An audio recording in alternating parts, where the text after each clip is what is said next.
the agenda.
All right, so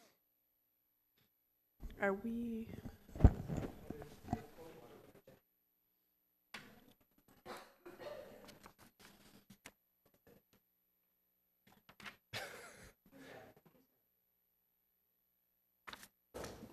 Are they taking our water? No, I'm just kidding. All right. So are we ready to begin? It is 7:05 and I'm calling to order this meeting of the Regular Housing and Redevelopment Authority for Richfield, Minnesota. And first of all, we'll go to the approval of the minutes. So moved. Second. All right, it's been moved and seconded. Is there any discussion? Are there any corrections? All right, all in favor of approving the minutes, please say aye. Aye. All opposed? All right, so we've approved the special concurrent City Council and House HRA meeting from July 16th and the regular HRA meeting from July 16th. All right, so moving on, approval of the agenda. So moved. Second. It's been moved and seconded. Are there any additions? All right, all in favor of approving the agenda, please say aye. Aye. All opposed? All right, we've approved the agenda. Next, we have the consent calendar. Executive Director Devich. Thank you, Chair, supple members of the HRA. For those here in the audience and those at home, the consent calendar contains several separate items which are acted upon by the HRA in one motion. And once the consent calendar has been approved, the individual items and the recommended actions will also have been approved and require no further action. Tonight, there are 3 items on consent, starting with item A, consideration of the adoption of a resolution amending resolution number 1199 regarding an advance of certain costs in connection with property located within the Cedar Avenue Tax Increment Financing District. Item B is consideration of the adoption of a resolution amending resolution number 1300 regarding an advance of certain costs in connection with property located within the Tax Increment Financing District 2018-1, Cedar Point 2. And then finally, item C, cancellation of the public hearing regarding the sale of 6310 Irving Avenue to Neighborhoods Home Partner, LLC. And that concludes tonight's consent calendar. I'd move the consent calendar. Second.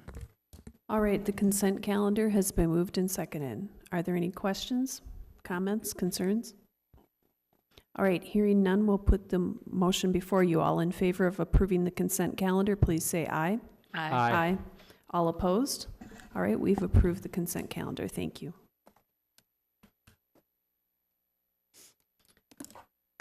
All right, Item number 4 is a public hearing and consideration of the adoption of a resolution authorizing the sale of 7300 Portland Avenue to Twin Cities Habitat for Humanity Incorporated and approval of a contract with the Twin Cities Habitat for Humanity Incorporated for the development of a single-family home. Mr. Devich. Again, thank you, Chair Supple, members of the HRA.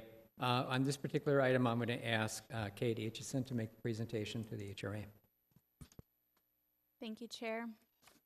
Twin Cities Habitat for Humanity is proposing to purchase 7300 Portland Avenue from the HRA to construct a new home to be sold to households with incomes no greater than 60% of the Twin Cities area median income. The home will be a 3-bedroom, 2-bathroom, 1,600 square foot home. It's 2 stories with a detached 2-car garage. The HRA purchased the substandard property in March 2018 under the new home program. The existing structure was deemed substandard due to its small size and position on the lot. The structure, if you remember, currently sits directly on the front property line, and it doesn't meet setback requirements, and the narrow lot width makes market rate construction pretty difficult. Under this proposal, Habitat would demolish the existing structure and construct a new home that would meet setback requirements and would relocate the driveway to East 73rd Street rather than Portland Avenue. I'd note that we had a neighborhood meeting on August 6th, and everyone that attended was in support of the project and really thought that the new design was going to be helpful to the neighborhood. We have Chad Dittman here with Habitat for Humanity, and I can answer questions, or he can. All right, do we have any questions from the commissioners before we open up the public hearing? All right, okay, at this point, we are going to open up the public hearing. Is there anyone in the audience that would like to comment? All right, I'll ask again, anyone in the audience would like to comment? Otherwise, we'll let the gentleman from Habitat for Humanity, do you want to say something? Madam Chair, members of the commission, my name is Chad Dittman, Land Acquisition Project Manager at Twin Cities Habitat. Just want to say thank you for your consideration. It's always a pleasure to work with your staff. They've been super helpful, and look forward to helping redevelop this substandard property and working with the neighbors so that demolition and construction isn't too obtrusive for too long for them. Thanks. Cool. One final time, is there anyone in the audience that would like to comment? Then do we have a motion to close the public hearing? So moved. Second. Okay, it's been moved and seconded to close the public hearing. All in favor of closing the public hearing, please say aye. Aye. All opposed? All right, we've closed the public hearing. All right, is there a motion to adopt the resolution? So moved. Second.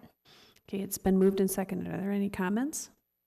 I was just going to say that I was not thrilled that we had bought this property, but I'm glad that we're following through and keeping it affordable housing within the community. That was really what I was mostly concerned about, was taking and tearing down affordable housing for other reasons. So I'm thrilled that we are selling this to Habitat and keeping that in our community. I'm just going to chastise you a little bit, oh ye of little faith. Never trust your government. I do like the proposal too, that it moves it back a little bit, because that is right up to the front of the lot there, so. All right, it's been moved and seconded to adopt the resolution. All in favor, please say aye. Aye. All opposed? All right, thank you, and thank you to Habitat for Humanity. May I ask a question of staff? And I don't expect a specific number, but an approximation of how many houses have we bought over the years? The small garage, back of the lot houses, and replaced with new homes? Well, when you consider both Richfield Rediscovered and the new home program, we've topped 150. Mm-hmm. That's a great job. Yep. And made a dramatic improvement in Yep. all of the neighborhoods that saw a small house disappear and a nice new one appear. Yep. And we like to remember way back to the initial response to the idea was, no way will you ever sell a new home in Richfield. Mm-hmm. So, guess we did. Cool. All right, moving on to item number 5, which is a public hearing in consideration of the adoption of a resolution approving a contract for private development with NHH Companies LLC for the redevelopment of the Cedar Point 2 housing area with up to 80 units of for-sale townhomes. Mr. Debich. Again, thank you, Chair Supple, members of the HRA. On this particular item, I'm going to ask that Housing Manager Julie Urban make a presentation to the HRA. Chair Supple and Commissioners, back in March, you may remember that you approved a preliminary development agreement with NHH Companies to redevelop the Cedar Point 2 housing area. The agreement identified several issues to be worked out and established milestones for the developer to meet, which included negotiating a contract for private development by August 20th. Since that time, the developer has accomplished the following. They have submitted plans for sketch plan review. They have submitted land use plans. They have submitted financial pro formas. They have submitted grant applications to the Metropolitan Council and the Minnesota Department of Employment and Economic Development. They have reached out to all property owners located within the development area. They have negotiated purchase agreements with 7 of the remaining 11 property owners. They have closed on the acquisition of 1 property and scheduled closings on an additional 4 properties in September, a 5th in October, and a 6th in November. Further study of the financial components of the project has led the developer to propose that 2 separate tax increment financing districts and therefore 2 separate contracts be prepared for the development. So what I'm bringing forward in this item is the contract for the townhome portion of the development. So where we still see it as one big project, the financial components have proven to be very different, and so that's why they're separated out into 2 separate contracts. So the contract for the townhome portion of the development provides the following terms. A minimum improvements of up to 80 units of owner-occupied housing and necessary public infrastructure will be provided. 95% of the units will be affordable to households earning no more than 100% of the area median income if it's a 1 to 2 person household, or 115% of the area median income if it's a household larger than that. The developer has identified a need for public assistance. The public assistance that is identified in this contract includes TIF assistance from the HRA of approximately $2.4 million. The HRA will issue up to 3 notes corresponding to the timing of construction and sale of the townhomes, which will take place over a period of 36 months. 30% of the annual increment will be paid to the HRA for administrative expenses and for interfund loans that have been made to assist in previous acquisition of properties. In the event that the developer sells more than 4 units to non-income qualified buyers, the TIF would be reduced proportionately. While that's not something they are planning to do, we wanted to provide an option in case it did happen as market conditions change. At a minimum, though, we will expect that they sell no more than 20% of the units to non-income qualified buyers. The TIF will be distributed pay-as-you-go, meaning that payments will only be made subject to sufficient tax increment being generated on the property to meet the payment obligation. The HRA, we're proposing, will sell the 4 parcels that it owns located at 6315, 6333, 6401, and 6409 16th Avenue to the developer for $184,000. This amount is based on an appraisal of the properties as vacant single-family lots. The developer will pay the HRA $84,000 at the time the developer closes on their construction loan for the first townhomes. Final payment of the $100,000 will be made no later than the date that the developer sells at least 8 townhomes. If that payment isn't made before December 1st of 2019, the HRA can exercise the option to receive those funds through increment. The developer would close on the acquisition of the HRA lots in September of this year. The developer will provide 1 to 2 pieces of public art within the project area, although in conjunction with the neighboring property, if the neighboring apartment property provides the necessary number of pieces, then it would apply to the whole project, and it would mean that they satisfy this requirement. Finally, the terms of the contract require construction of the townhomes to begin by December 31st of 2019 and to be completed by June 30th of 2021. I would say, however, the developer is optimistically hoping to begin site work yet this fall in the first 8 units. However, primary construction is likely to occur next spring of 2019. Members of the development team are available tonight if you have questions for them, as is Julie Eddington, our legal counsel, if you have questions that get into the contract that I can't answer. Okay, we'll go ahead. Commissioner Breeze Daniels? You listed all the things that they've accomplished. Was there anything they didn't accomplish as part of that list? The only item was we had originally planned to apply to Minnesota Housing for additional assistance to further make the townhomes further affordable, and the timing didn't work well, so we're going to apply next year for those funds. And then my second question is, by voting on this tonight and splitting out the two TIF districts, I see in the next one we're asking to move that to next month. By voting on this, are we essentially agreeing to splitting those out? Right. I Okay. mean, I think it was complicated to put them both into one agreement, so we really would strongly recommend against trying to Yeah. combine things. And I see the 95% affordable is what we're aiming for here, which is way better than our 80-20 that we typically. It's actually established by the TIF statute for a housing district. So if we split those two, are we going to have the 80-20 in both sections? So we're looking at it as an overall project, and so that's where we say no more than 20% could be sold to a non-income qualified buyer, because that's how we get to the number of, if you add 218 apartments plus the 80 townhomes, 20% of that is what we're doing, is what we're looking at. So it's slightly different than how we've maybe looked at some projects in the past. I think what I'm confused about then is why split the TIF district, right? If we are thinking of this as one, why are we splitting them? So if the apartments were in,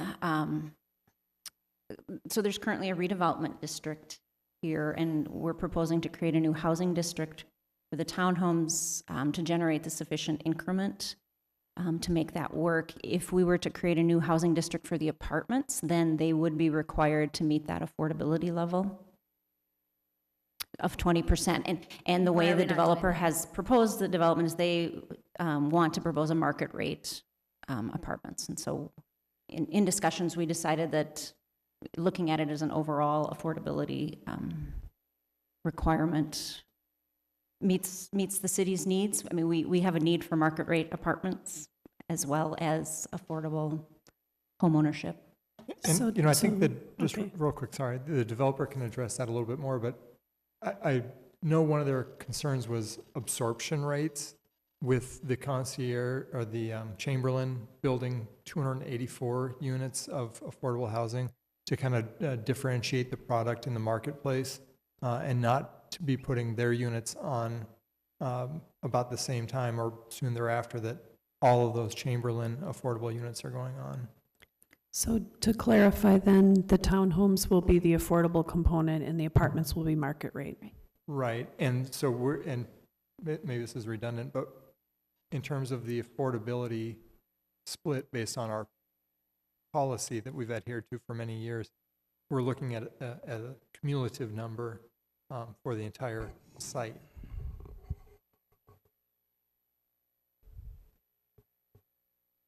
Are there additional questions before we open the public hearing? I would just suggest that a big point of affordability was home ownership as opposed to rental properties. So I think if we have to adjust a little bit to make sure that the townhouses stay affordable, and we have to adjust that in regards to the rental units, I think it's a benefit for the city, and I think it's a goal we've been looking for a long time, and makes so much sense as to be indisputable. So that's my take on it. Well, and we get more, they have every intention of having 95% of them be affordable, so we get more this way than we would normally. Mr. Howard? This might be a question for the developer, and I agree that it's very great to see the affordability piece with home ownership come into this. I would also like to see, to me, an 80-20, a small percentage affordable on the rental side is desirable for a project of this scope and size as well. And so I guess a bit of my question is to the economics. If there's a consideration to, we have 95% affordability, on the homeownership side, and then having no affordable housing on the rental side, I guess I would be curious if there's some balance to be struck there. It is a function of the economics. We've been working through this deal with them for quite some time. The only way to make the apartments more affordable is to put more cash into the deal to buy those down. The HRA staff and Ellers, as we've been looking at the TIF numbers, we're identifying every bit of increment that could possibly be used here, and that, is finite. We are selling the developer the land. We have a special assessment that we put on that land to build Richfield Parkway that we need to pay off, or else the Richfield taxpayers would be on the hook. So we are trying to make sure that that can happen as well. Certainly if you at the policy level want to direct us to find more financial resources put in the project to help make it more affordable, we'll continue to look at that. But we've exhausted all of our ideas on how to do that. So, just suggest, and it's not educational or anything, but I'm not particularly fond of Lee Schaefer, but he wrote an article in the business section yesterday identifying the problems developers have in trying to meet what they want to do for affordable housing and not being able to get the financing for it. And so it's educational just in the sense that being on this side of the dais, we need to recognize how hard they're pushing to make this work and to get it on. So it's not wrong for us to ask for a little bit more, but we have to recognize when it's time to take what we can get and keep moving forward and doing it that way, because they're in it, and it's not a dirty word to make a profit, but they're trying to help with us and work within our constraints and what we're asking for.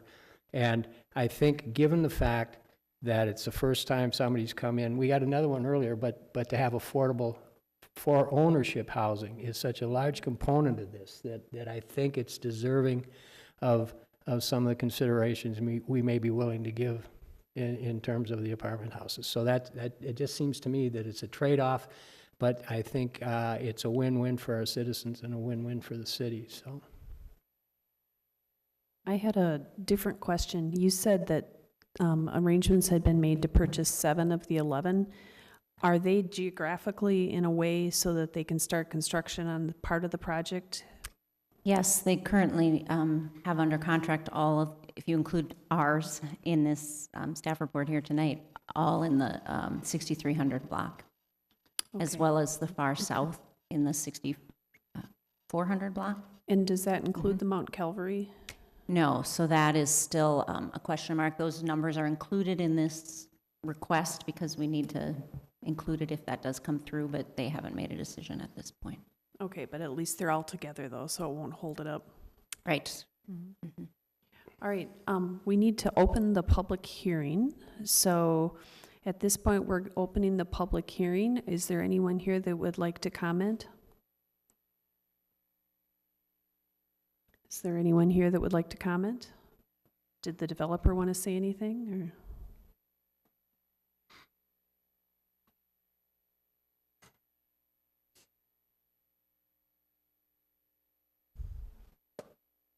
Please state your name for the record. I'm Tony Simmons. I'm part of the development team. Thank you for having us here. We really appreciate the consideration. I just wanted to kind of comment a little bit on the apartments being market rate. One of the things that we really focused on with this project was to create a diversity in housing stock. And when we look across Richfield as a whole, they're polling about 27% affordable, which is quite higher than the national average. So when we look at a project like this, the opportunity to bring what we're believing is a really high-end product to the city at a much lower rate than what you would find in other locations, we find that to be a differentiating fact and a different way of approaching affordability. Rather than saying that we're going to income limit it, we're going to try to pull people from other areas that wouldn't have naturally looked at coming to Richfield. And so that's one of the things that we believe is a really big differentiator in our product. Thank you. Thank you. Is there anyone else here that wishes to speak? Then do we have a motion to close the public hearing? So moved. second. Okay, it's been moved and seconded to close the public hearing. All in favor, please say aye. Aye. Aye.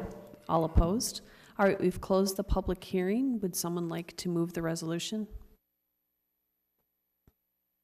All right. At this time, I would move to adopt a resolution approving a contract for private development with NHH Companies LLC for the Cedar Point 2 housing area and selling HAR-owned properties located within the development area to NHH Companies LLC. Second.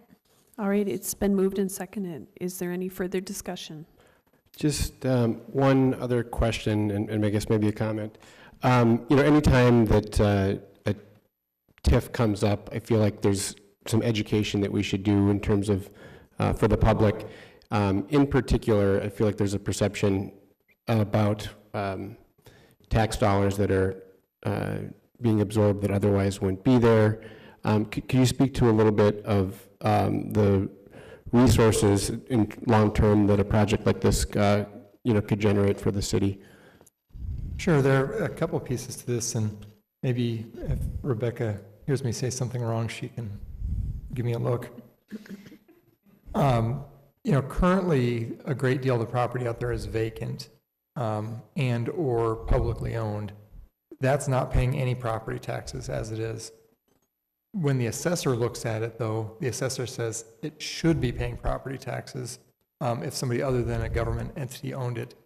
So the first thing that happens when housing is built here is that they will be paying the base taxes that should have been paid if it had been privately owned rather than publicly owned. So we're going to get us, the schools, and the county are going to get tax revenues that we weren't getting before. Secondly, over and above what the taxes should have been, there's the new taxes. And on the townhome project, for example, it's going to be homeowners, condominium owners, townhome owners that are paying their taxes every 6 months. When they write that check to the county, again, the county is going to give us the portion of what we should have been collecting all along. Then they're going to take the remainder and divvy that out as tax increment. 10% of that's going to come back to the HRA to fund our administrative costs. And then the remainder is going to go to the developer. So, your average Richfield homeowner outside of this district is not going to be negatively affected in any way. And would be positively affected. And to make the point, when you look at the specific location, without TIF financing, we're not talking about this project, right? I mean, that's... Right. And with all of these projects, we make a determination that the project could not happen, in the quotes, is but for this amount of tax increment. And so it's not a, it's not a windfall for a developer or anything like that. Thank you. And then just one final comment. Obviously, this land has been vacant for more than a decade now, and folks in the neighborhood and across the city, I think, are excited that we finally got something here that's ready to move forward. And I'm excited there's something here to move forward. I do have, it does give me a little pause that we're doing a large multi-tenant rental piece at a 100% market rate. I think the ideal way to do that is to have a large portion at market rate and a percentage of it at affordable. I think that's just the right way for us to be expanding a diversity of housing options throughout the city. But given the complexities of the site and the issue and some really exciting things that we're going to see here that the city doesn't have to offer much of in way of townhomes and otherwise, I think the balance tips this in moving forward, but it is something I think we should look at moving forward. Sure. Just a couple things. One is, the developers are here, and obviously staff is here, hearing the concerns, and we will continue to look at the affordability piece on the apartments. So I promise you we'll continue to look into that. Secondly, this developer has done a very good job of communicating with the neighborhood. They are holding another neighborhood open house this Thursday at what time? From 4 to 5:30 at Mount Calvary School. Thank you. Commissioner Freeze-Daniels? Thank you. I'm very excited about the townhomes and the affordability. I just want to state that. I just think these are important things to talk about as part of the meeting, with the public hearing on record, that we're having these discussions, right? And that we need to continue to have these discussions, because I'm with you. This large building not having any affordability in the rental units as well. I would like to see a little bit of mix between the two. I forgot my second question. It'll come back to me. Are there any other questions or comments? All right, we have the motion before us to adopt the resolution. All in favor, please say aye. Aye. All opposed? All right, we've adopted the resolution. Thank you. Moving on to item 6, and that is to continue the public hearing on the sale of property in consideration of a contract for private development with NHH Companies LLC for the redevelopment of Cedar Point 2 housing area with 218 units of apartments to the September 17th, 2018 meeting. Mr. Devich. Yes, I'm just going to ask Julie Urban to cover this item as well. So Chair Supple and Commissioners, staff, as we consulted with the developer and the city's financial and legal consultants, we determined that consideration of the contract relating to the apartments and the public hearing on the land sale should be continued until September 17th to allow further refinement of the contract's financial details. There were just a few things we needed to work out, and we decided rather than rush it, since the townhomes was ready, that it made sense to take a little bit more time to make sure that that's right before bringing it before you. And in the preliminary development agreement, although it talks about that you have the right to terminate the agreement if a contract is not negotiated by August 20th, we would urge you not to do that. We feel like we've made just tremendous progress over the last several months. Things are certainly moving forward, and this was really more of a function of just wanting to make sure we had the details down. So we wouldn't have to come back and ask for revisions. So if you have any questions on that. And then we can certainly, obviously, we'll continue to talk about the affordability piece, given what we've heard tonight. I Commissioner would like to Sandel. move that we continue the public hearing to September 17th, 2018. It Second. makes sense. Yeah. And did you have comments? I can wait. I am excited, though, that we are going to be looking into this in September, because at the work session right before this, they mentioned that we had an extremely low vacancy rate of apartments in Ridgefield, so there is a shortage, and it's going to meet a need. Right, and I mean, the developer's eager to get going and get those units on the market. But moving to September was not going to impede any of our progress. Any further questions or comments? I remember what I was going to say. You gave a great explanation of TIF. It is very complicated. We had a great kind of one-page presentation on it that was given a couple of months ago. I feel like anytime we talk about TIF, it'd be great to include that explanation about what it is, because you're always going to catch someone new who doesn't know what it is, right? And so the more we talk about it, the more we can dispel those rumors about what it actually is. So, That's a great idea. That one page was provided by our consultants, Ellers, and so we will put that in next time we're talking about a TIF district. Thank you. So all in favor of continuing the public hearing to September 17th, 2018, please say aye. Aye. Aye. All opposed? All right, we've moved the hearing to this September. Moving on to item number 7, which is consideration of the approval of an assignment of a Housing and Redevelopment Authority Transformation Home Loan at 6701 Washburn Avenue to Equihance Partners LLC, and the execution of all related documents by the Executive Director and the Board Chair. Mr. Devich. Again, thank you, Chair Supple, members of the HRA. I'm going to ask Kate Aitchison to make this presentation to the HRA. Thank you, Chair. In 1996, the Richfield HRA issued a $14,000 transformation home loan to the homeowners of the property at 6701 Washburn Avenue. Foreclosure proceedings unfortunately began for this property in late 2017, and a sheriff's certificate was filed in July, just last month. The final redemption period for this property will end January 18th, 2019, at which point the bank will own the property. During the redemption period, any lien holder may redeem the property for the price issued by the sheriff's certificate. Following the redemption period, all liens will be removed from title, and the bank will hold all rights to the property. Any future purchase of the property from the bank will not include any repayment of the HRA's lien.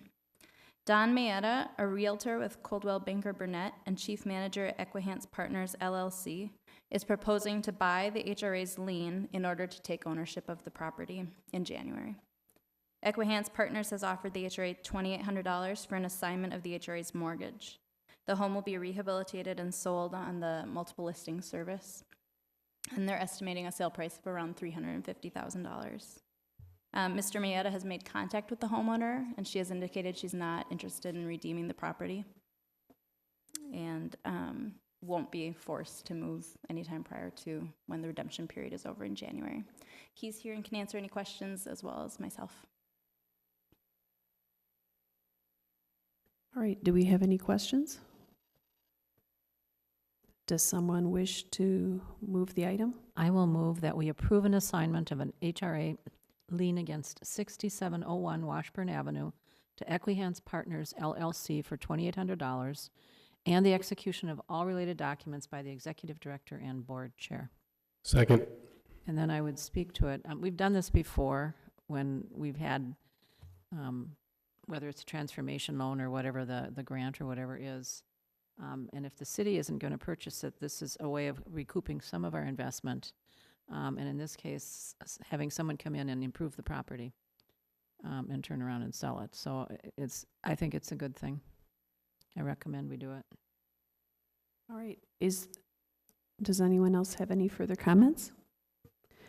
Then we'll put the motion in front of you. All in favor, please say aye. Aye.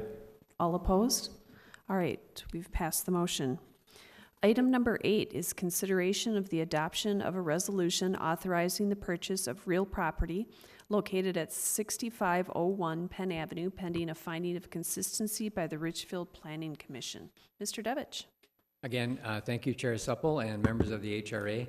And I'm going to ask Community Development Director John Stark to make this presentation about what I think is a really exciting opportunity for us.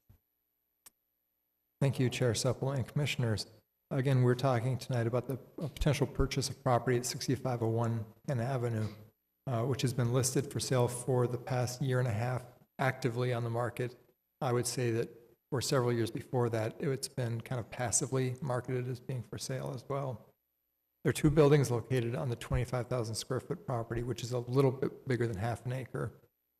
One of which is occupied bumper-to-bumper auto parts store, and the other primarily vacant or for storage. The bumper-to-bumper has been there, I believe, since about 1975. The operator had been where the Kmart was prior to being LA Fitness, and it moved its location when the Kmart was built in 75. The property owner has approached HRA staff regarding purchasing of the property, and in July, staff made an offer contingent on HRA approval, purchase the property for $480,700, which is 10% greater than its assessed market value of $437,000. Staff viewed this as a reasonable offer given that the assessed values, as determined by Hennepin County, reflect the prior year's value and typically lag the real estate market. The property was most recently listed for sale at $595,000. The property owner has agreed to the price, but asked for several changes to the HRA's purchase agreement, including that it not be contingent upon HRA approval. Staff is asking, therefore, for the HRA to authorize us to make an offer that is contingent only on the results of the environmental assessment. If purchased, staff would begin marketing the site for commercial and/or multifamily residential use. And actually, I'd modify that. We have been having those discussions. We have 2 different groups that have shown interest in it.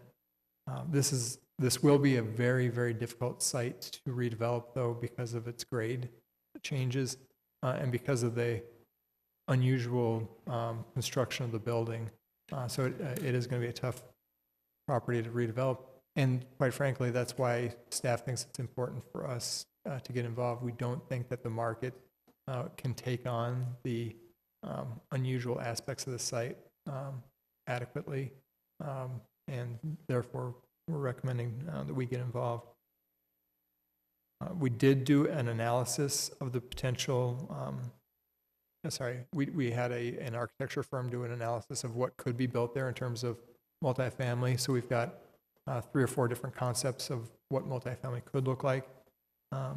The people we're speaking with have an interest in a wide array of things, though, either multifamily or other types of uses, maybe some shared office use, some maker space use are some of the things that have been discussed. If ultimately the buildings were determined to be unusable, they'd be demolished. It could be that, I think ultimately they will be unusable. There may be an interim use for them for a year period while some other phase of this project went forward. So with that, I would stand for any questions you might have. I share your concerns. I've walked the property. It drops off really quickly in the back. You've got the grade that goes right down, 20, 25 feet in the storage next door. In essence, we're paying a lot of money to put in storage and see what happens, right? Yeah, we feel good about the Penn corridor. So that's the greatest asset for this piece of real estate is the corridor itself. But again, we are concerned that the private market, because of the grade issue, wouldn't be able to take it on. I'm curious how the appraisal came in that high, given the fact it's really not suitable for anything other than the footprint it's got right now. I think the appraisal was high because of its potential. I wish they'd do that more often.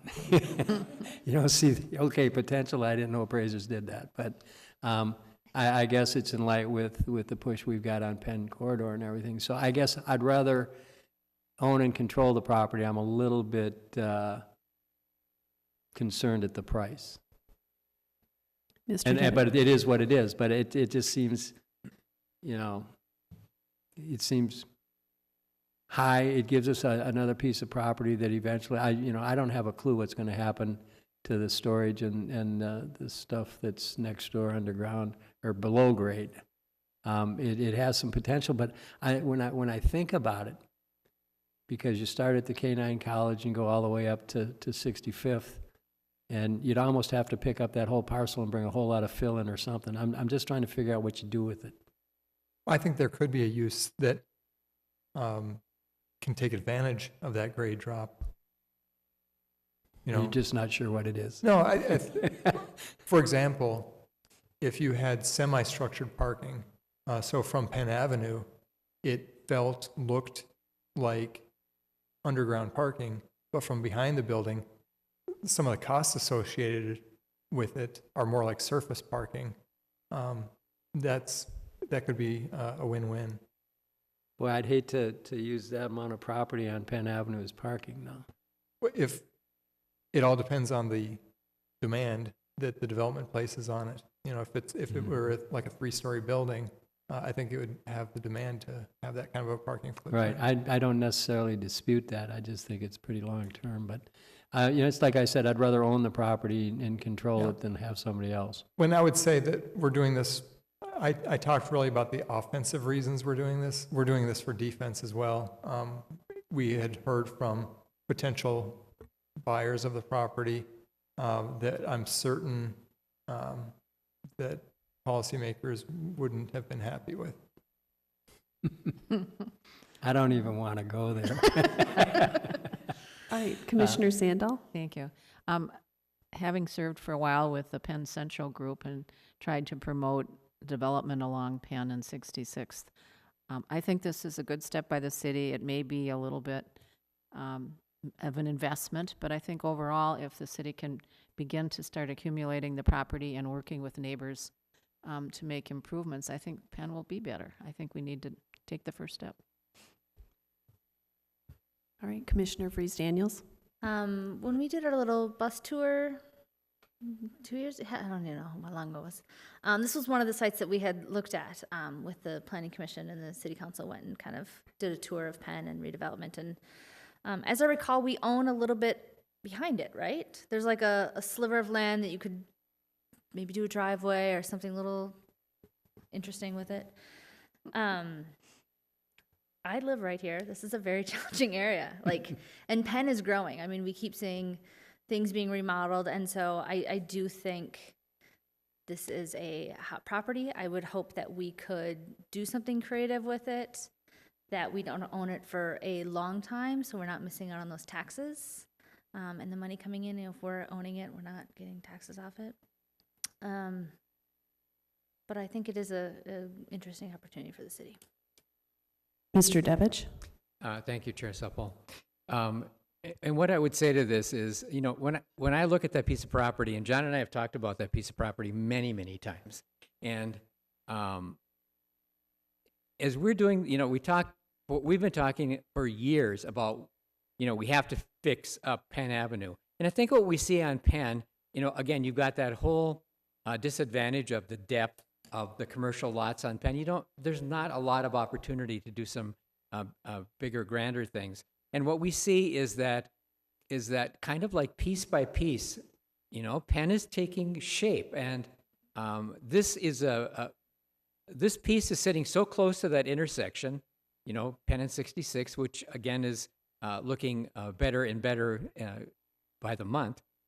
And it's one that we really need to take control of, because I can imagine the worst thing that could ever happen is somebody come in there and buy that piece of property and then use it just as it looks right now. You know, dress the building up a little bit and just let it sit. That would be horrible. And it's one of those things that, you know, when you look at it and start to get creative, it's got a really potential prominent place there on Penn Avenue. It could turn into something really pretty special. So, yeah, I think it's a great opportunity. Would someone like to move the resolution? I will. I recommend that we adopt a resolution authorizing the purchase of real property located at 6501 Penn Avenue, pending a finding of consistency by the Richfield Planning Commission. Am I in the right place? Yes. Yep, second. And I'll, Yeah, okay, it's okay. been moved and seconded. Is there any further discussion? And that, I assume, includes the idea that we discussed, that they're going to do an environmental check, and that's all part of this motion. Is there anything that we're not thinking through with the not being contingent upon HRA approval? That's really what We're approving. we're just changing the order in which it would happen. Okay. A little bit, but that's what you're doing tonight, essentially. We did it. I guess put another way, is there a reason for the request? I haven't seen that before. I'm sorry. So just the question another way, is there a reason for the request? I just haven't seen that before. You know, I think that the seller of the property is at a place in their life where they're trying to get their affairs in order. And I think that they are just trying to be as timely as possible. Okay. All right, hearing no further discussion, we'll put the question before you. All in favor, please say aye. Aye. All opposed? All right, we've adopted the resolution.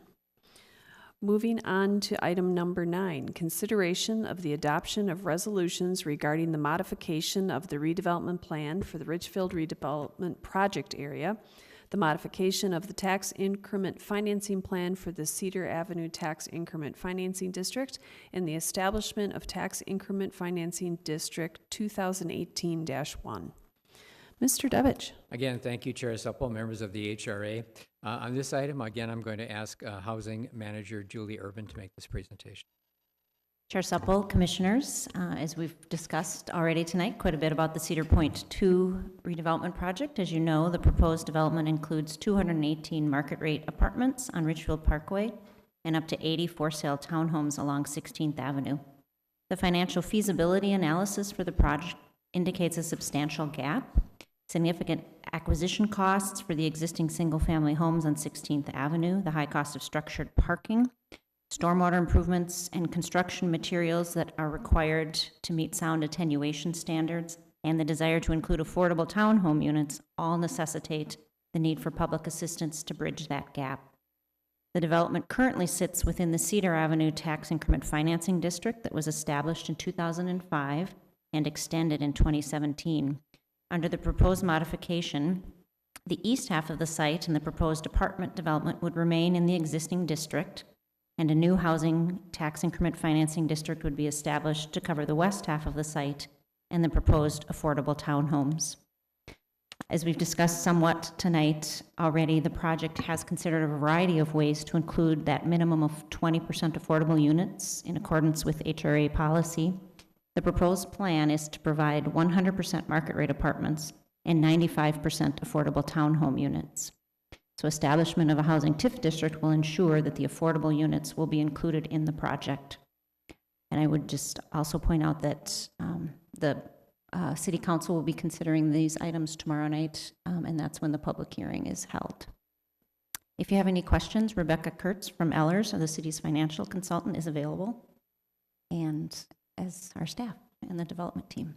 I have one procedural question. Does this need to be two separate motions, or can it be one motion?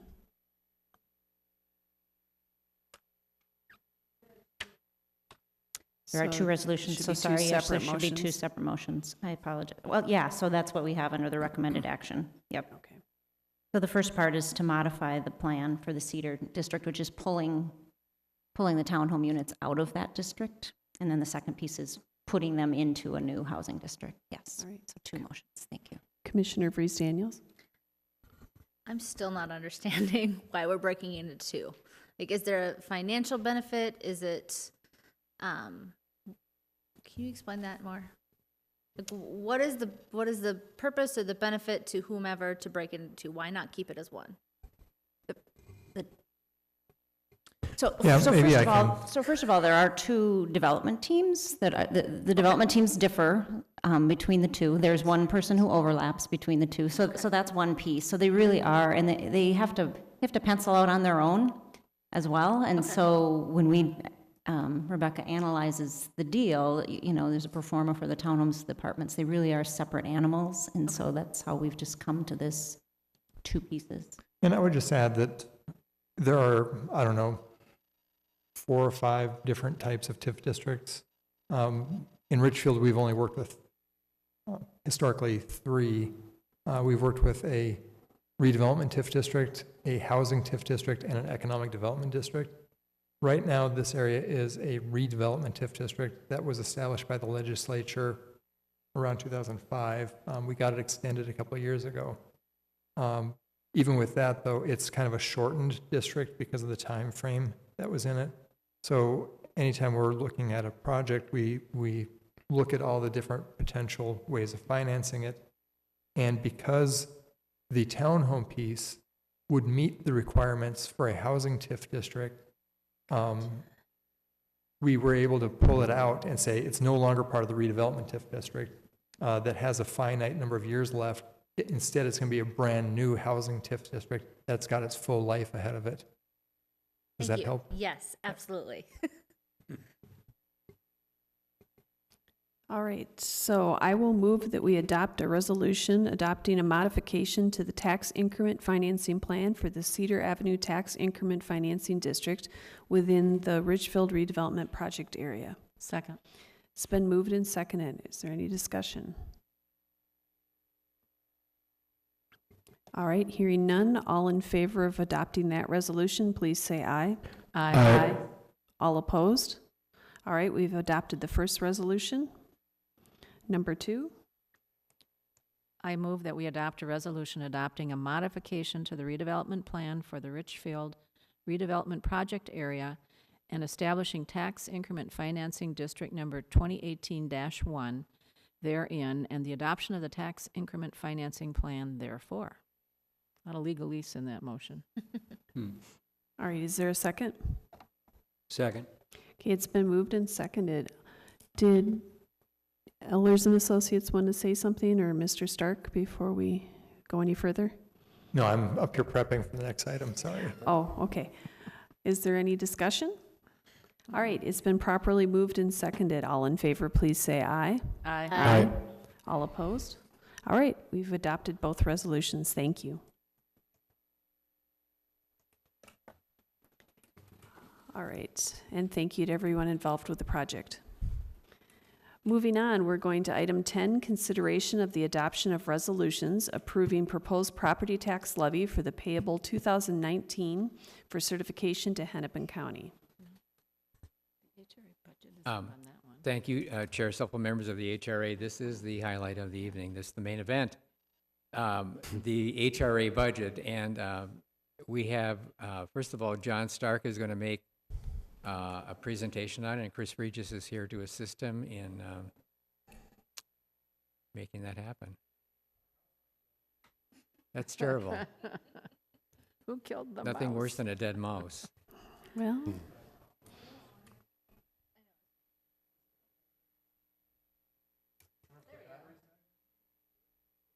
What did you do? Oh, it just popped up. Oh, okay.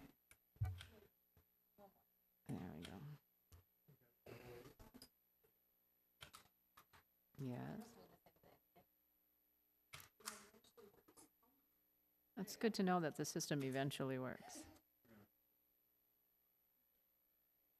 Connected. Maybe that'll work. No.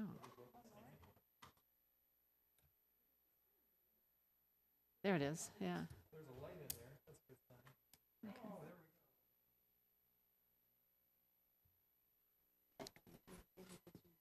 go. Thank you for bearing with me. So this is our annual budget presentation. We've kind of changed how we've done this over the years. And if you remember, in January, we have a year-end review presentation that really goes into a lot more detail. So with the budget presentation, we don't go into as much detail about the individual projects, just kind of the big picture financial numbers. I do always like to remind you, though, that the HRA does employ a staff of about 10 people. The HRA pays more than a third of the salary of 10 employees. Community development is about 20 employees, but many of those are funded only by the city, things like inspectors. We did restructure the staff about a year ago now, when Karen Barton left to become the Community Development Director in St. Louis Park. And her position was split into two positions, the Assistant Director / Planning Manager, Melissa Paleman, and the Housing Manager, Julie Urban. Additionally, the staff consists of myself. The percentages there just show you how much of each staff person's time the HRA pays. So myself, as I mentioned, Melissa and Julie, housing specialist Kate Aitchison and Celeste McDermott, who job share to run our single-family home projects. Our accountant, Mert Link, who's here with us tonight. Administrative assistant, Latanya Dubois. Our multifamily housing coordinator, Lynette Chambers, who's I will always the best in the business at what she does. We're lucky to have her. And Section 8 technicians, Cindy Velde and Talisa Parson, who just started with us last week. Here we just go through the budget history back to 2011 of what we budgeted and what we expended. For those of you that are also city council members, the budget philosophy of the HRA and the city are always a little bit different. With the HRA, we budget as if every project is going to happen. And, usually that's not the case. And so you'll see there the percent of the budget that we actually expend every year, usually hovers around the 70% range. When things are going really well for us, we'll hit the mark and maybe even exceed it. So last year we exceeded the budget by 8%. Again, in most organizations, you'd say, well, that's a horrible thing that you exceeded your budget. For us, for the work that the HRA does, when we exceed our budget, that's really an indication that there's a lot of development going on. The overall HRA budget in 2018, so last year you approved $3.1 million. This year we're asking for almost $4 million. But for next year, it would go back down to about the same as it was in 2018, around just shy of $3 million. The revised budget for 2018 is increasing by this $865,000 due to unforeseen opportunities to acquire properties. That would be the bumper-to-bumper property that we talked about tonight. Earlier in the year, we also acquired the El Jalapeno market property, and a couple of other things we've picked up through the year as well. The 2019 budget goes back down because, again, opportunities may pop up that we weren't foreseeing, but we're not aware of them at this point in time. Just really quick, and we did send out a memo about a week and a half or 2 weeks ago about the development progress in the city. So this just summarizes a little bit of that. Plaza 66, the 11,000 square foot retail building near Cedar Point Commons, and Havenwood of Richfield, 88 senior occupancy apartments. Both of those are pretty much complete. Construction of the Chamberlain with its 284 new apartments and 33 rehabilitated apartments is underway. And Lindale Gardens with 34 sale condos, 8 rental townhomes, and 66 apartment units has received most of its approvals, as has Cedar Point 2, which we discussed here tonight, with 72 to 80 for sale townhomes and a projected 218 apartment units. So we are feeling good about where redevelopment is at right now. The remodeling programs. The single family home, to me, is the reason why we do this work. We collectively, you, staff, us, and when we ask why do we do all this redevelopment projects, we always like to go out and stand in the middle of a single family neighborhood and say, this is why, it's so we can preserve this. And a big part of that, as well as the remodeling programs that Kate and Celeste manage, whether it be transformation home loans, which is funded a little bit differently these days, but as well as remodeling advisor, architectural advisor, and so many of the things we do for our single family homes. As I said, Richfield rediscovered a new home. They're getting more difficult as housing prices go up. It's harder for us to buy distressed properties. And then the creation of a new rental housing support in the budget, that's something new that came out of the naturally occurring affordable housing discussions we've had. In addition to the Penn Avenue facade program, and we're talking about new initiatives here, there are a couple of initiatives aimed at improving our business districts. There's $85,000 for, and I have it in quotes here, the Lakes at Lindale pedestrian improvements, wayfinding signage and kiosks, and other streetscape improvements. And I'm just going to forecast this for you. The name Lakes at Lindale has been around probably since the early to mid 90s. We don't know if that name has wide acceptance in the community or not. So we're going to be coming back to you this fall and just verifying that that's kind of the branding we want for that area, or if there are some other things that might make sense. We are also looking at $15,000 for refreshing the banners on Penn Avenue. If you were to walk Penn Avenue, you'd see some of those banners are looking pretty sad. Research and planning for the continuance of the Cedar Corridor and the Trunk Highway 77 underpass area. That's something that came out of our council goal setting this spring. And then the down payment assistance program for Richfield renters. And again, this came out of all the discussions we're having about affordable housing, to make sure that home ownership is a part of that discussion on affordable housing. So the numbers here, I'm not going to get into the numbers other than to say that it's pretty consistent over the years. If you look at how the HRA is funded, a very small portion of it is taxes, and we're going to talk about the levy here in a few minutes. But the $560,000 out of the $3 million budget is coming out of the HRA's taxes that they levy. Everything else comes from other sources. So I believe that the Richfield HRA is a good deal for the Richfield residents. Our expenditures, it's the other services and charges is the biggest part of that, and a lot of that is money we spend on property acquisition or programs to assist with properties. Our levy history, and we ran out of room to show how many years back we want to go.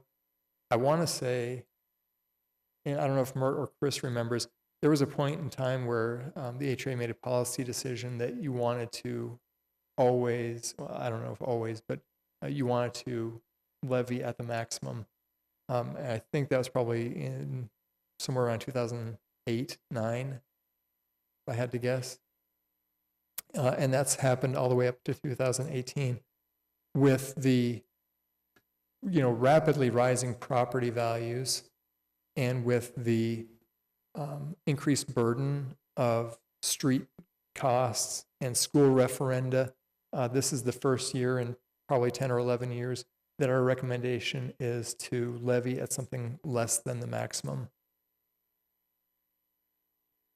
So that was very quick. Chris Regis is here. He knows the numbers, and Mert Link as well. They know the numbers far better than I do. So between the three of us, we might be able to answer your questions. Mary? Commissioner Sandal? I remember being around on the council when we reached and on the HRA, when we reached the decision to not leave money on the table. And that's why we went to the maximum level, so that we had the dollars. If something came along, we could afford to fund it. And we have new initiatives that the council has said they want. I don't know what the differential is. I'm willing to go along with staff, but I think the decision to get the dollars so that you can do the work that needs to be done is important. So, how much are we leaving on the table? Executive Director Devich? Yeah. Madam Chair, members of the HRA, Commissioner Sandal, I think we're leaving, it's $8,900, $8,900. Now, Could we find a use for that? I'm sure we could find a use for $8,900. I don't know what the impact on an average property owner for that amount of money is. It's probably in the realm of pennies. It's a penny's impact. It is, it's the HRA's call. We could levy to the max and pick up that $8,900. We certainly could do that. Well, I'm just thinking of all the programs the HRA has sponsored, the Kids at Home program and all of those things. Those funds could be useful. So, Commissioner Freeze Daniels? I would say it's not that much money, but I don't like the idea of telling our community like we could do more, but we're being cognizant of everything else that's going on when really it's just pennies. It just kind of feels like we're fleecing the community. So, I don't love the 2 stories. They don't really pan out. We're not saving them lots of money by not taking the full amount. It's pennies, like you said. So let's continue on and take the full amount and use that $8,000 or reduce it significantly and do what we're actually saying we're doing. So.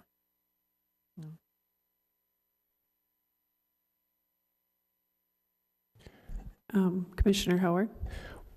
Well, I know this coincides with the budget discussion that we'll have soon with the overall piece. I guess when I look at the discussion we had a year ago, heading into this budget discussion, and I'm open either way to it, just because of the actual impact being, pretty small one way or the other.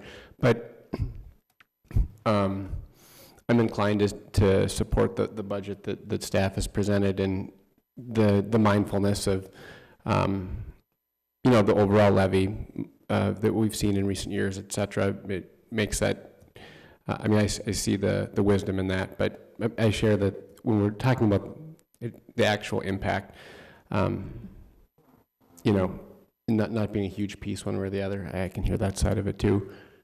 But, I would just add that when we do the budget, we don't work backward from the levy. We work forward, what do we feel like we need? And it just happened that when we came up with all of our numbers, it was $8,900 short of where the levy was. And so it was like, well, if we feel like we're meeting our needs, then great. In past years, when we've said, what are our needs? They far exceeded the levy. And so this was a happy situation for us, and that's how we ended up here. I would be inclined to support the staff recommendation. If that's what we need, that's what we need. Right. I like that argument much better. I think I would say the same thing, and it strikes me in a couple different ways. One is form over substance. It's pennies, but to people on fixed income, that may mean something. And I go back, I think the thing that I most liken it to is when we were talking about utility fees and everything, we got a presentation on a bunch of those. And the point being is that a little bit adds up to a lot when you're on a fixed income. We talked about raising a fee $2.50 a quarter, $3 a quarter. There's people that really has an impact on. And if the simple fact of the matter is, we do a revised budget every year. If you need it, you're going to get it anyhow. But for right now, I think I go with what the staff's recommendation is, and if we need it, we'll figure that out later on. Well, in a few minutes, we'll be having our EDA budget. And to your point, these things are all cumulative. And you'll see that we'll have a similar discussion on the EDA. And when you add, maybe some lessening of tax burden from the HRA with this motion, and maybe some more with the EDA, it all adds up. Right, yeah, and it does, and sometimes, I know I lose sight of that sometimes, when people are saying, and it's a different that every community faces, that $100, $125 in tax here, tax there, to a lot of us is something we don't necessarily want to pay, but we do, and it doesn't have an impact on us. There's others in the community it really does. So, and it's a good problem to have. yeah. As I said, I'm okay with what the staff recommends because they know what they're doing. I just know that you were showing us the budgets from prior years where we were way under budgeted. So, Right. yeah. I just had one other question, and this is more of a longer-term question for folks that'll be up here for a number of years to come. But how does the environment we're in, the fact that we're seeing more redevelopment opportunities than ever before, how does that sort of shape thinking of the HRA budget and when we look 2, 3, 4, 5 years down the road? It's a really complicated question. I would say the biggest threat to the HRA is that some of our larger TIF districts, and this is, again, a good problem to have, but some of our larger TIF districts are going to be coming to an end. Where Best Buy is, that will come to an end someday. The amount of increment that the HRA receives from that is huge. It funds a lot of what we do, and when that goes away, we'll have to rethink how we fund a lot of things. We're trying to get prepared for this year after year to wean ourselves off of different things. On the other hand, with all the development that's going on now, the tax impacts are going to be very good for the community. So, I think that an HRA's lifeblood is development, and as development occurs, that only makes things better for us. Thank you. It brings up a good point. As we are possibly losing some funding sources coming forward, I saw that our fund balance is at about $1 million. Is that typical? That struck me as low. Maybe I read that wrong. It was kind of tiny. And I'm by no means a city financial expert. It just struck me as, I didn't know if that was typical for a city our size. I always like a healthy fund balance. Yeah, me too. And it's a definitely healthy fund balance. Okay. I've seen fund balances that have been in the negative and things like that, and I think the HRA's general fund is very healthy at this point. It's got a healthy cash balance to boot. So those two factors, I think, are good, and I don't think you can have too low of a fund balance. If we do increase that, can that help us long-term to fund some of these programs longer as we lose some of these TIF monies coming back? Or can it not be used in that way? I guess that's up to the board how they want to spend the general fund money. If you want to reduce the fund balance, you could essentially, if you want to spend that fund balance, you would definitely be probably what I call deficit spend. You'd be spending more than you're taking in. Yeah. Is how that would happen. So, and that's a policy decision. I would just add that, you know, general fund money, whether it's the money you're using as it's coming in, or money that you're taking out of a fund balance, it doesn't have many restrictions on what you can use it for. But I will say that one of the things that John mentioned is something that we really ought to think about, because you know, if you remember back to one of the early points and one of the slides that John mentioned, is that the HRA, well, I forgot what the expenditure was, John, 3 million-ish, something like that, and something like a very small portion that was being paid by the HRA, and others, you know, a lot of it was being paid by other sources. Well, the other sources are all the TIF money that's coming in. Right. And so, yes, when those TIF districts, like the Best Buy, when they fully mature, that's going to be a huge chunk of value that's going to come out of the tax base, that's going to help pull the taxes down for everyone and really help us that way. But that's going to leave a really big hole. And the kind of money that we would lose cumulative of all the TIF districts that are paying in, it would take a lot more than what we have the ability to levy in HRA general fund to make that up. So, a couple things. One, yeah, it's something that you plan for further ahead. Another reason why it's not bad to have TIF districts ongoing. There's a lot of benefit to doing that. And the kind of, some of the funds that are generated through TIF that give us the ability to do some of the property acquisitions that we do is, we wouldn't have it but for that. And then you're able to take again and turn that around and parlay that into another project. You know, those are the kind of things that that are bigger picture than the general fund in and of itself. All right, are there any further questions or comments? All right, would someone like to adopt the resolution or move the resolution? So moved. Second? Okay, it's been moved and seconded to adopt resolutions approving the 2019 proposed Housing and Redevelopment Authority budget and tax levy and the 2018 revised Housing and Redevelopment Authority budget. Any further discussion? All right, all in favor of adopting the resolution, please say aye. Aye. Aye. All opposed? We've adopted the resolutions. Thank you. All right, next on our agenda are HRA discussion items. We've had a very full agenda this evening. Is there anything else you'd like to discuss? I just had a question. I saw the call out on Facebook for the house tour. Have we had any tons? What's the interest level gauge on that? Unfortunately, there's a lot of interest in attending the tour. Yeah. But not hosting.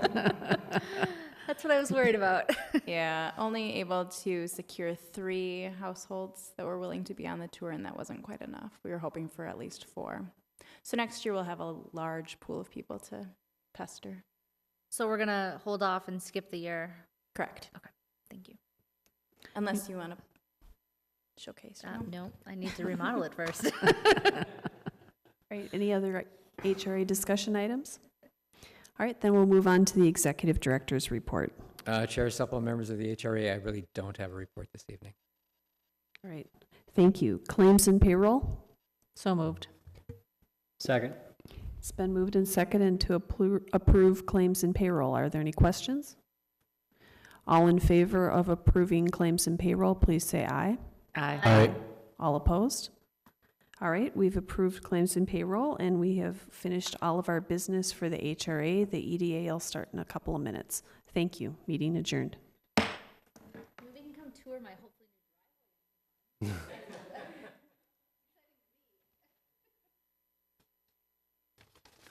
That is exciting. We've been doing a lot of finishing up on 66th Street. It's been just like amazing watching that happen. Yes, they come by and they water. Knocks over your sign. Oh, to keep the dust down is kind of They or sod to it. help the sod. Yeah, they sod it. Okay. They're not watering the trees. Are the trees in the center or on the edge? In the center, and then they'll be on the edge. And Oh. so, like, one's already dead.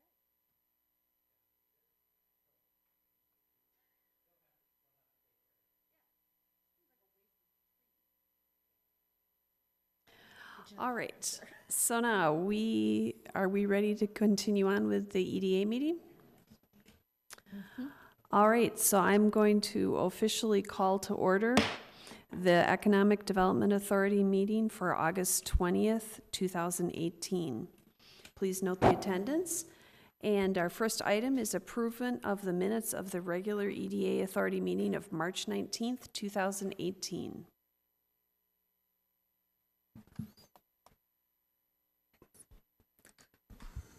So moved? Second. Okay, it's been moved and seconded. Are there any additions or corrections? Hearing none, all in favor of approving the minutes of the regular EDA meeting of March 19th, 2018, please say aye. Aye. All opposed? All right, we've approved the minutes. Next, we have approval of the agenda. So moved, yeah. It's been moved and seconded to approve the agenda. Any changes? All in favor, please say aye. Aye. All opposed? All right, we've approved the agenda. Now we're moving on to consideration of the adoption of resolutions approving the proposed property tax levy for payable 2019 for certification to Hennepin County. Mr. Devich.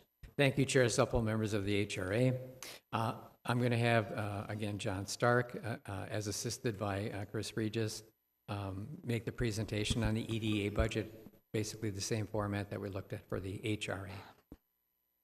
Thank you.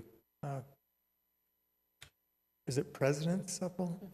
President Supple. So, yes. Madam President. Oh, Madam President. The presentation tonight is all of one slide. Our 2018 levy, as you approved it last year, was $554,860. Well, we're proposing a modest increase of 1.2% to $561,600, which is less than the maximum permitted by law. It's about $30,000 less than we could. And then we lay out there all of the functions that the EDA funds, how they were approved last year, how we're recommending they be revised, and how we're recommending that they look in 2019. I'm not going to go into a lot of detail. Salary and benefits is what it is. The Kids at Home program, I would just note there that the 2018 number goes down rapidly for what we're showing as revised. You shouldn't be concerned about that. The nature of Kids at Home is recipients are in the program for a 3-year period, and we can't always control when people go off and come on, and it's just the way things worked out this year that there is some gaps in when people were going off and coming on, and we just don't need the funding this year. But the spots have opened back up again, and we'll be using the funding as robustly as ever next year. The transformation home loans, we're recommending that stay static at $131,000. Last year, we funded at this, and I don't remember exactly how this happened, but we talked about the apartment rehab loan and grant being $200,000, and it might be that we talked about that grant and business development all in one breath, and so it was one big number. At any rate, we're recommending that those be separated out, and so the apartment rehab loan grant program, we're recommending at $100,000, and that's essentially been awarded already. And then a business development program of $75,000 for this year and $95,000 for next year. We don't have programming recommended for that at this point. Executive Director Devich and myself have talked about this a great deal.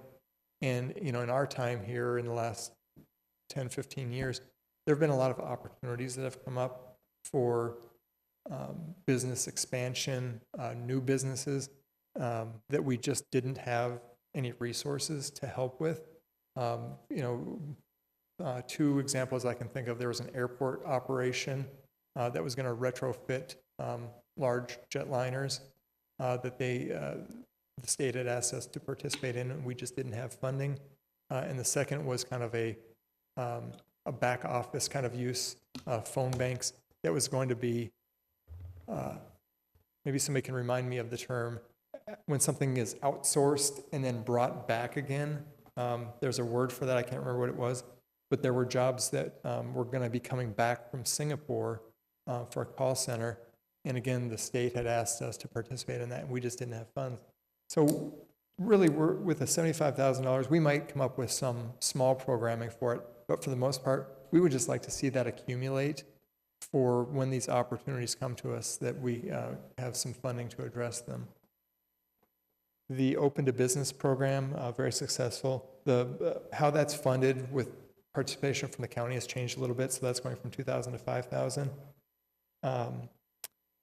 The rest of it is just kind of doing business. And then because we're such a new organization, we've been recommending, adding operating reserves into the budget, and you'll see that as well. The only reason that the 2018 revised operating reserves goes up so much is just a reflection of the Kids at Home money going down. If ultimately we pick up some Kids at Home recipients sooner than we thought we would, we'll just adjust that number. And so essentially everything that's left over would be operating reserves. So with that, we can address any questions you might have.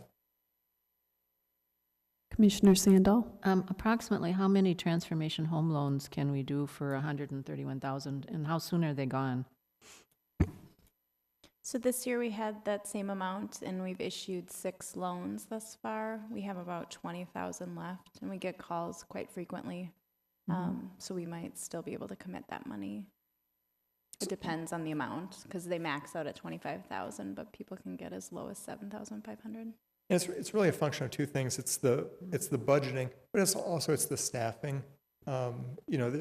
Kate and Celeste spent a fair amount of time processing these with it. So even with all the money in the world, there's a finite number that we could do.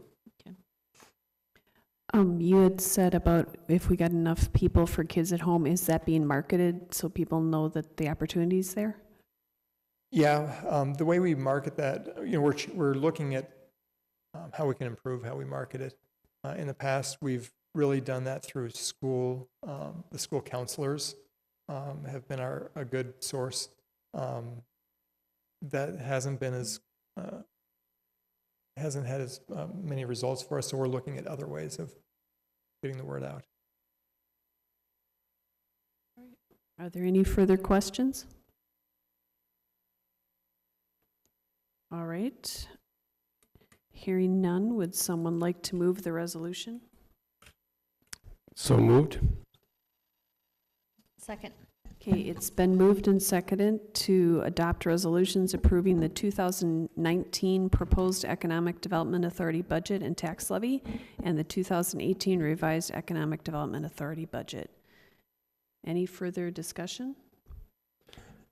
I guess I'll just make one comment for the public's benefit that, this being the second year that we've had an EDA budget that we just created for the first time last year. And it does seem, just from the budget that's laid out, a pretty good job the first year to lay out kind of priorities and piece that together, so that we're just kind of making some tweaks this year and continuing to develop and grow and utilize the EDA for ways to benefit the community. So it seems like it was an idea well served, and it's continuing to pick up its utility for the community. All right, any further comments? All right, all in favor of adopting the resolutions, please say aye. Aye. Aye. All opposed? We've adopted the resolution. Our next item would be EDA discussion items. Do any of the commissioners have items? All right, then we'll move on to the executive director's report. Thank you, Chair. President Supple, I'm so sorry, and members of the EDA. I really don't have any report to make. All right, claims and payroll is for several months since we haven't met since March.